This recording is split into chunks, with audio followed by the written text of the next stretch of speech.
This is a mist filter. This is a heavy mist filter. What are they?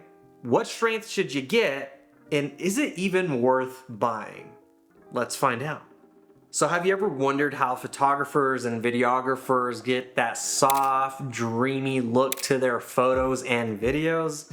Well, the secret is this mist filter right here, because it ends up reducing the overall contrast of the image and makes it softer. Now, the way that it works is that there's these tiny little particles inside of this glass element. Now, some added bonuses that it does as well is that it helps soften your skin, which is incredible whenever it comes to portrait photography. And it ultimately really makes you stand out as a photographer and videographer, because nowadays cameras are really sharp.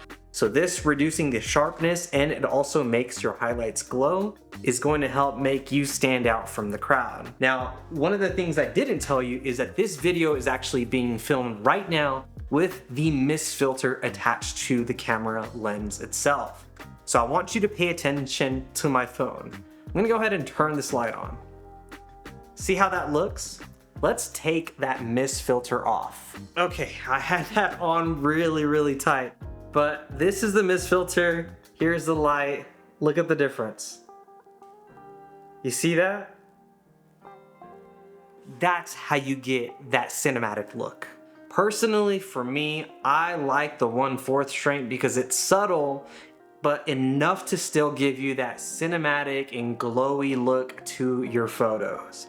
Versus the 1/2, this is a lot stronger, and don't get me wrong, I do like it, but it's just a little too much for my personal taste. But let me show you some examples so that way you can figure out which look you end up liking better. So this right here is the mist filter.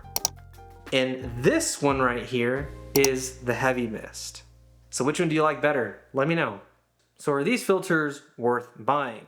The short answer for me is yes. I love using the mist filters whenever it comes to my photos and also my videos. The reason for it is because it gives me a stylized look versus everyone else. Everyone else has really sharp looking images, which is not a bad thing. Now, one thing though to know before buying is that you have to make sure that you get the right thread size, because this right here threads onto your camera lens itself.